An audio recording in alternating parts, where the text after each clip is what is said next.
is according to this concept, the business will remain in operation for the foreseeable future, for indefinite future. ठीक है. Of course many business do fail, but in general it is reasonable to assume that the business will continue operation. ठीक है viewers, इस concept में हम ये assume करते हैं कि हमारा business लंबे अरसे तक indefinite period के लिए चलेगा.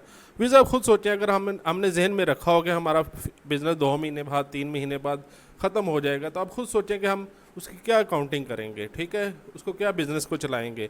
तो इस कॉन्सेप्ट के मुताबिक हम ये अज्यूम करते हैं कि हमारा बिज़नेस इनडेफिनेट पीरियड के लिए, लंबे अरसे के लिए चलेगा. ठीक है व्यूअर्स. नेक्स्ट है अकाउंटिंग पीरियड कॉन्सेप्ट.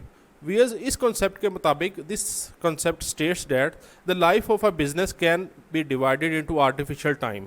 ठीक है, artificial time period, and that useful reports covering those periods can be prepared for the business. Viewers इसका क्या मतलब है.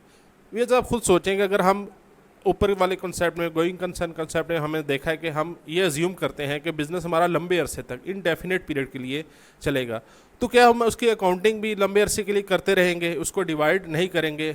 अकाउंटिंग पीरियड कॉन्सेप्ट ये कहता है कि आप अपने बिज़नेस को आर्टिफिशियल टाइम पीरियड में डिवाइड कर लें. उसका हमें क्या बेनिफिट होगा, हम उससे यूजफुल रिपोर्ट्स हासिल कर सकेंगे. वैसे आप खुद सोचें, जब भी आप कोई कारोबार करते हैं, ठीक है, तो आप देखना चाहते हैं 3 महीने बाद, 6 महीने बाद, साल के बाद. ठीक है, नॉर्मली हम अपने बिजनेस को 1 साल में डिवाइड करते हैं. ठीक है, 1 साल के अलग अकाउंट्स बनते हैं. ठीक है, उसकी परफॉर्मेंस को जांचने के बाद हम अगले साल के अलग अकाउंट्स बनाते हैं. ठीक है, फिर इसका फ़ायदा क्या होता है. आप खुद देखें कि 1 साल के बाद हमें पता चल जाता है कि हमारा बिज़नेस कहाँ खड़ा है. ठीक है, इसके फाइनेंशियल हेल्थ क्या है, फाइनेंशियल पोजीशन क्या है, फाइनेंशियल परफॉर्मेंस क्या है, प्रॉफिट एंड लॉस क्या है.